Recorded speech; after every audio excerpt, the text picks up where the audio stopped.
Sunday, on the streets of Berlin, Yulia Navalnaya, the widow of former Russian opposition leader Alexey Navalny, joined a protest against Russian President Vladimir Putin.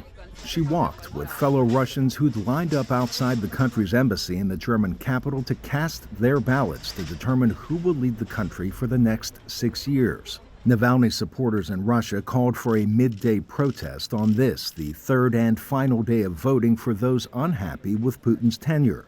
Stretching far beyond its borders, Russians outside of the country lined up, sometimes for several city blocks like in Tel Aviv, Israel, to cast their votes in this year's election. A similar scene outside of the Russian consulate in Istanbul as reports of voter lines ballooning after noon.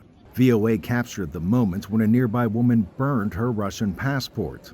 It is a near foregone conclusion that Putin will win a fifth term, with most of his opposition exiled, jailed, or in Navalny's case, dead. The Kremlin released a video claiming to show Putin casting his ballot online. But at polling stations across the country, civil disobedience overlapped with civic duty. Vandals tainted ballots, pouring ink in ballot boxes, attempting to render votes illegible. With arson burning another polling station in the Sverdlovsk region.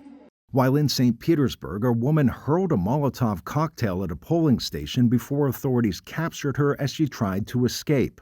The 2024 Russian presidential election marks the second in which residents of Ukraine's illegally annexed territory of Crimea cast their ballots. Ukrainian officials call it a sham. Holding elections in another UN member state's territory without its consent is in manifest disregard for the principles of sovereignty and territorial integrity. Such elections have no validity under international law.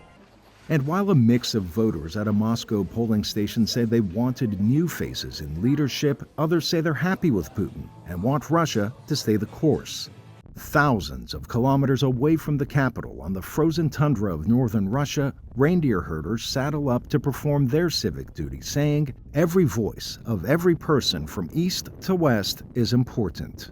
Arash, Arabasadi, VOA News.